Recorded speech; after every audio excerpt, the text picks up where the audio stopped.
order, please. Before we proceed with the cases, I have the guidelines that I need to read. This is a public hearing, and we are the Zoning Board of Adjustments for Putnam County, Florida. We operate under the authority of Articles 11 and 12 of the Land Development Code as amended. The primary responsibility of the board is to hear and decide appeals challenging final determinations made by the Planning and Development Services Department under the Land Development Code, and to hear and act upon requests for variances, special use permits, non-conforming use determinations, and preliminary development plans under the Land Development Code.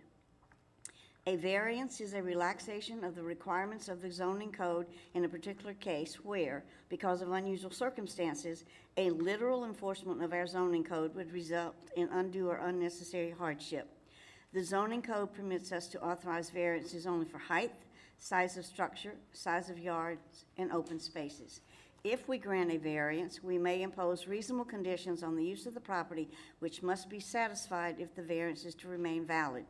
The standards we use in determining whether or not to grant a variance are listed in Section 45-833 of the Land Development Code. A special use permit is special permission to use property in a fashion which the zoning classification of the property does not automatically permit.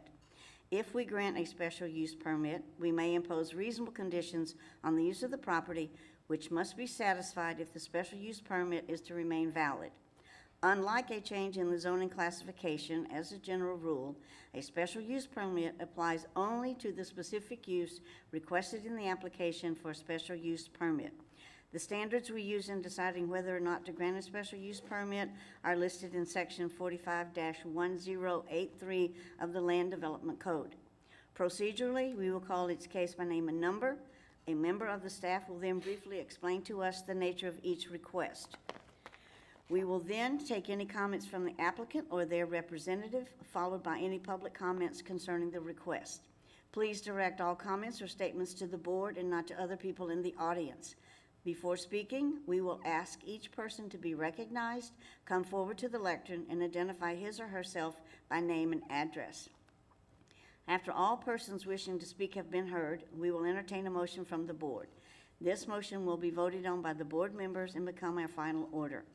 Any decision made by this board can be appealed to the circuit court. However, any appeal must be filed within 30 days after the Board of Adjustments has rendered the final order which is being appealed. Are there any questions? Okay, before the first case is heard, all of those wishing to speak today need to be sworn in, so will the notary please administer the oath?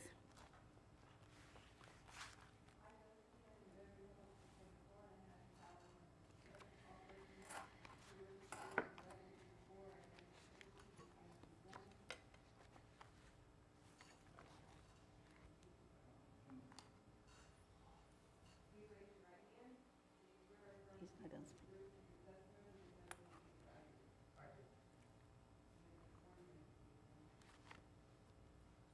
Okay, the first case today is Special Use Permit 22-003. Good afternoon, Madam Chair, board members. Yeah, this is special use permit 2020 or 22-003. It's a special use permit. The applicant is Stephen and Kelly Speaks at 120 Raintree Woods Trail, Placa, Florida. Their future land use designation is urban reserve, and the zoning district is agricultural. Subject parcel is 1.14 acres. They're just simply requesting a special use permit to allow a second bedroom on an accessory dwelling unit.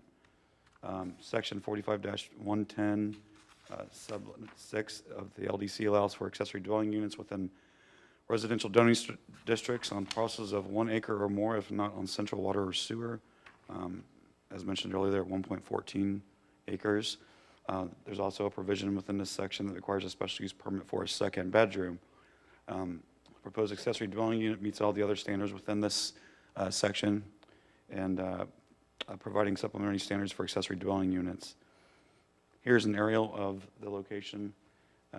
It's predominantly residential in nature. The zoning is agricultural. And sorry, that is not the best picture for a future land use map, but as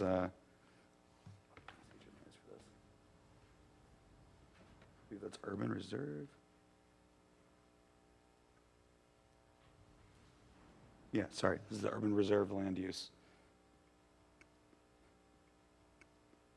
So per section 45-1083 of the Land Development Code, the Zoning Board of Adjustment is to evaluate the application and make a determination based on specific findings of fact provided to you in your staff report.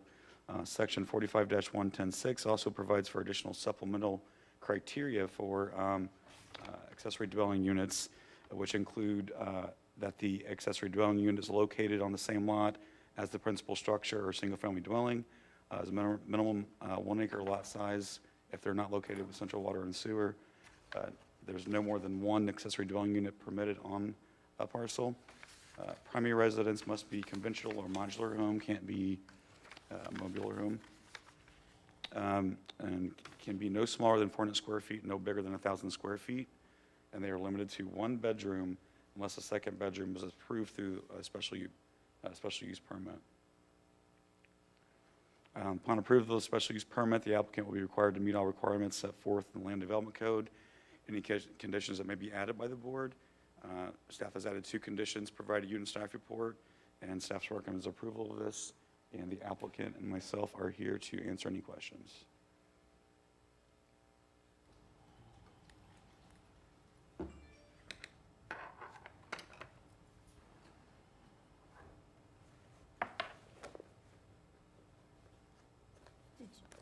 You asking me if we had any questions, or you finished? I missed it. I thought you were still talking. Okay, any questions from the board? No. Okay, all right. There's no questions from the board, then we will hear from the applicant. I tell you what, let's do a site visit before we hear from the applicant. Site visit roll call. Earl Valentine, Yes. Mark Fisher, Yes. Ed Killebrew, Yes. Linda Osborne, Yes. Mary Ratliff, Yes. TJ Smith, Yes. Linda Cesar, Yes. Ron West, Yes. Amy Stanton. Yes. Okay, would the applicant, Mr. Speaks, like to come forward and speak to the group? Oh, you were the one that declined to take the oath, okay? All right, so I guess if Mr. Speaks is not coming forward, is there any, since there's no one else in the audience except another person, is there anyone wishing to come forward and speak in favor and/or opposition in this application? No one is coming forward at this time, so I guess we will close it to the public and open it up for board discussion and motion. Madam Chair, I spoke to Mr. Speaks at length while I was out there, Okay, and pretty much what he wants to do is listed right in here. So, I mean, he's pretty much cut and dry. And for that reason, I move that we approve special use permit 22-003 as request meets the criteria for a special use permit as required by section 45-1083 of the Putnam County Land Development Code, with all the conditions listed by staff, and authorize the chair to sign the final order. Second. who's going to take dibs on it? Okay, we have a motion and second to approve special use 22-003. Is there any further discussion? If none, all in favor, please indicate by raising your right hand. 1, 2, 3, 4, 5. Okay, all opposed, motion carries 9-0. Okay, Mr. Speaks, there is a 30-day appeal process, so since there's nobody here complaining, I guess if you have any issues, please work closely with staff. And thank you. Okay, the next one is variance 22-002. Once again, for the record, Joseph Searley, Planning and Development. This is variance 22-002.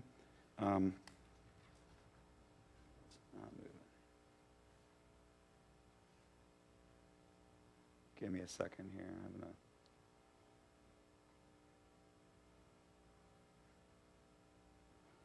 Okay.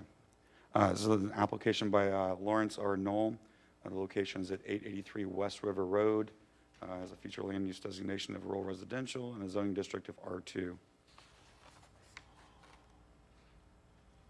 The subject parcel totals .17 acres. It's a 62 by 100-foot lot that is a vested lot within the St. John's Harbor Unit 2 subdivision. It doesn't meet the minimum lot size for its correlating zoning designation, but it's determined to be vested due to its, it was platted in 1968 prior to the adoption of the Putnam County Land Development Code. Lots were placed in 1970 here, but that's incorrect. The applicant's requesting a variance to allow encroachment into the front yard setback. In the R2 zoning district, it's 25 feet. They're wishing to go to 13 feet to allow for the replacement of a mobile home. The existing mobile home is the exact same footprint, encroaching approximately 13 feet. And then the new mobile home is slightly larger in comparison to the 480 square foot one that's there now. It's 742 square feet.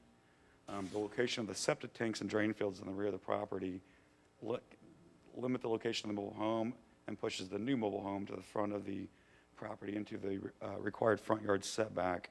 Additionally, speaking with the Department of Environmental Health, there's a 5-foot setback requirement from a drain field. That's all in the rear of the property. Other locations evaluated by staff indicate that there would be a need for a variance as well. So the footprint he has it in now pushes it into the front setback. Locating it horizontally would push it into the side setbacks because you only get a 62-foot width lot.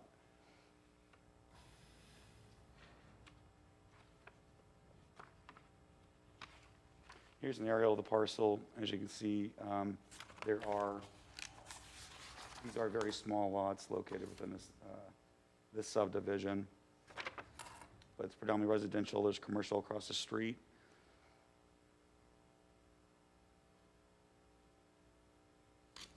As I said, predominantly the zoning is residential 2, drawing the parcel. Future land use is rural residential with that commercial parcel across the street. So once again, upon approval of the special use permit, the applicant will be required to meet all requirements set forth in the LDC, and any conditions may be added by the board. Staff recommends approval subject to 2 conditions that are provided for you in the staff report, and myself and the applicant are here to answer any questions.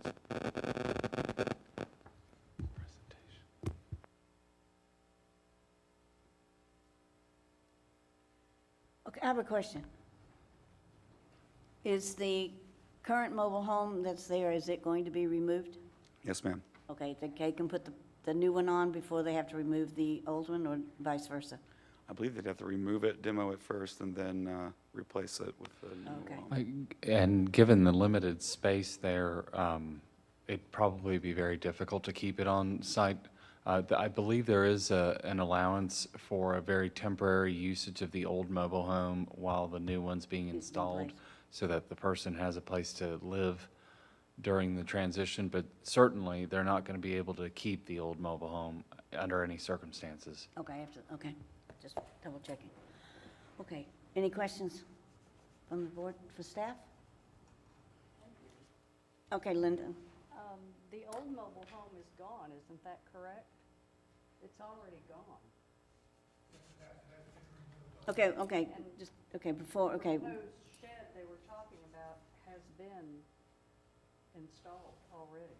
By the new shed. Well, there's a mobile home that was right next door, so I didn't know if that was the old existing, okay, then that's Where the 2 2 piles of dirt and everything, and then the new shed. mobile home was, Okay. Wow, it's awful close to the other one. Okay, very. okay. Any other questions? If not, let's do a site visit roll call. Earl Valentine, Yes. Mark Fisher, Yes. Asa LeGroux, Yes. Linda Osborne, Yes? Mary Ratliff. Yes. TJ Smith. Linda Bizarre, Yes. Ron West, Yes. Amy Stanley. No. Okay, Mr. Knoll, would you like to come up and address the board? For the record, please state your name and address. My name's Lawrence Arnold. Address is 883 West River Road, Palaca. Anything you would like to add to the report or to what the staff had to say? I've taken every measurement I could possibly take to get this mobile put the- home onto the property. Put the mic a little bit more in front. There you go, thanks. I've taken every measurement I could possibly take to get this mobile home installed onto the property. I wasn't aware of where the septic tank was when I bought the mobile home. You know, and the gentleman that was doing the installation pointed out to me that they was not going to be able to install the mobile home with the 25-foot front easement in the spot where the original mobile home was because of the septic system, the septic tank, where the septic tank is. And if I'd moved the mobile home over, I'd be encroaching on the neighbor's property next to mine, which would take the easement away, the 10-foot easement away on either side. So I'm sort of in a bind on how the mobile home goes in. You know, and like I said, there's no mobile home on there, and I'm in limbo right now. Okay. Any questions for Mr. Knoll? Okay, well, thank you, sir. Oh, at this time, I'm going to ask the same question. Is there anyone wishing to come forward and speak in favor? Or anyone wishing to come forward and speak in opposition? No one is coming forward, so we will close it to the public and open it up for board discussion and motion. Madam Chairman, I move we approve variance 22-002 as it meets the criteria for variance as required by section 45-833 of Putnam County Land Development Code, with the two conditions recommended by staff, and authorize the chair to sign the final order. Second. We have a motion and a second to approve variance 22-002. Is there any further discussion? If none, all of those in favor, please indicate by raising your right hand. 1, 2, 3, 4. All opposed? Motion carries 9-0. Okay, so good luck in your endeavor, and hope you soon have a home to rest your head. Okay, the next thing left is the minutes for, Old business and new business, and then minutes. and then, well, is there any old business or new business today? I'm old. You're old. Okay, all right. Would you repeat the question? I'm sorry. No, he was being funny. Oh, okay.